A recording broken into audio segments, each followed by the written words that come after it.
Today we're going to talk about literary devices. It's really important that we have a concrete understanding of these devices before we move on to analyzing literature, because this is what the analyzation process involves. Literary devices are broken up into two different groups. We have the literary elements and the literary techniques. Both are structures that writers use to convey a message. So we're going to look at examples of each and the difference between the two. Literary elements are used to develop the story. These probably will sound familiar to you, such as plot, setting, character. A little more complicated are going to be theme, mood, and conflict. The plot is simply the sequence of events. It's a synopsis. I told you what happened in chapter 1. You'd be able to tell me the most important events that happened in the order that they did happen. The setting is simply where something takes place. It can be specific, it can be kind of vague, it can be a time period, it can be a time of day. The character is the person that's portrayed in a literary work. You generally have a protagonist, which is the main character, and then often you have an antagonist, who is the person in conflict with the main character. In simple structured stories, this is usually the bad guy. Theme is the main idea or the meaning of a work.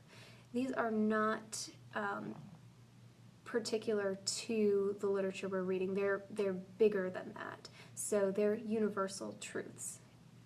For example, love is everlasting or evil is always punished. These are big ideas. They may be stated directly, but generally they're stated indirectly through what the characters go through. The mood is the general atmosphere of a piece. So it could be calm, it could be angry, it could be frightening. Any kind of mood that a person goes through, you could put into a piece of literature or any kind of text. Conflict is the struggle. Just like you would have a conflict with a friend or a family member. It can be an internal conflict and it could also be an external conflict. Internal is exactly what it sounds like. It is some kind of struggle inside of a person. So whether they have conflicting ideas or emotions, it's something that goes on inside of them.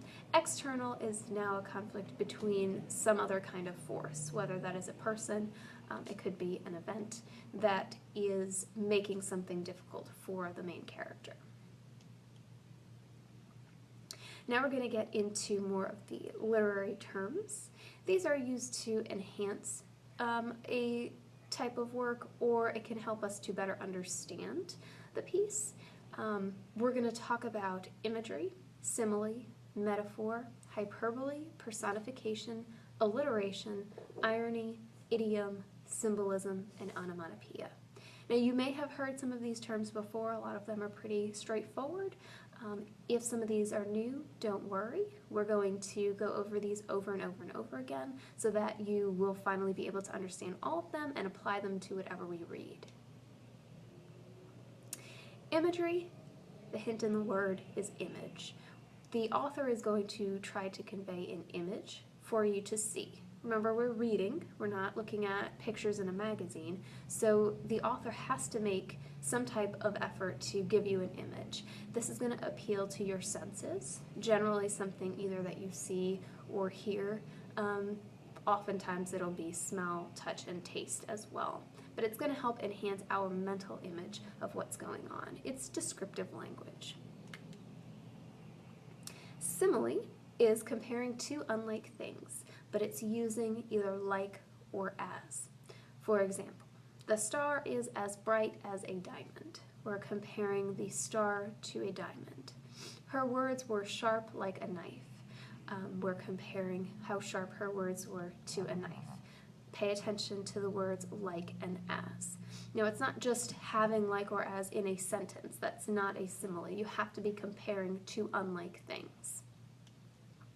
Metaphor is almost exactly like simile, except you don't use like or as. You compare without using like or as. So life is a roller coaster ride. I'm comparing life to a roller coaster, but I'm not saying life is like a roller coaster ride in this example. Hyperbole is an exaggeration, like it took forever to get there, or I'm so hungry I could eat a horse. These things aren't actually true. This is not what's going on in real life.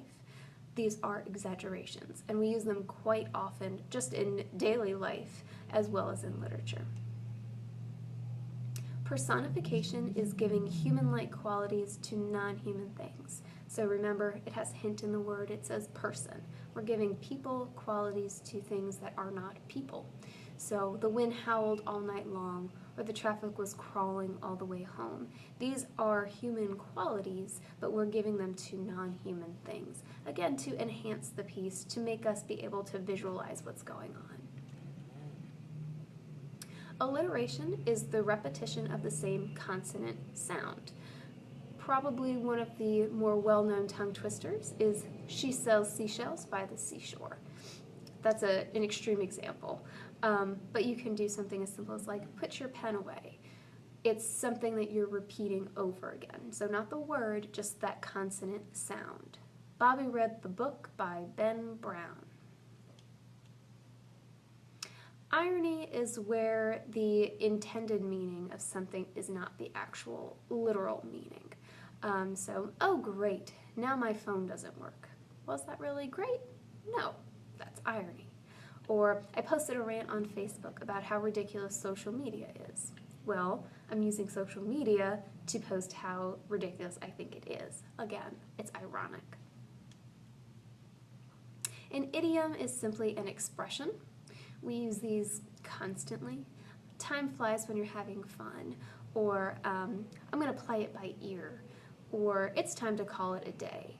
These are simple expressions that people use, again, not to be taken literally. We're not actually doing these things. I was put between a rock and a hard place. This isn't a literal thing, but it's a figure of speech.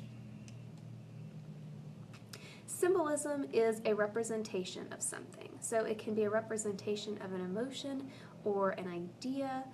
For example, if you see a picture of a heart, you're going to know that that represents love. Same goes with words, though. If someone is writing a descriptive piece and they talk about, say, the color blue, we're assuming that things are peaceful or calm. A cross can represent religion or any type of religious figure is going to represent something bigger than its actual self. Onomatopoeia is a word that when spoken, it sounds like the sound that it's conveying. For example, words like boom or crash or drip or mumble, these words sound like what they actually are in real life. Remember, please take away from this, figurative language is not meant to be taken literally. It's simply there to enhance what we're reading, to help gain some insight into characters or a situation, and it makes the material more understandable, but also more enjoyable. It helps us picture what's going on and get invested. So when we go ahead and start to analyze pieces of literature, we're going to look at all these elements. We're going to look at how was plot developed, or how were the characters created? How did we know that something symbolizes something else? What were the techniques used? So we're always going to be coming back to these elements. So please commit them to memory. Think of as many examples as you can. Pick one example and keep that in the back of your mind so that when we have some kind of test on this, you'll be able to draw on that example and know right away what it is. And please let me know if you have any questions. Thank you.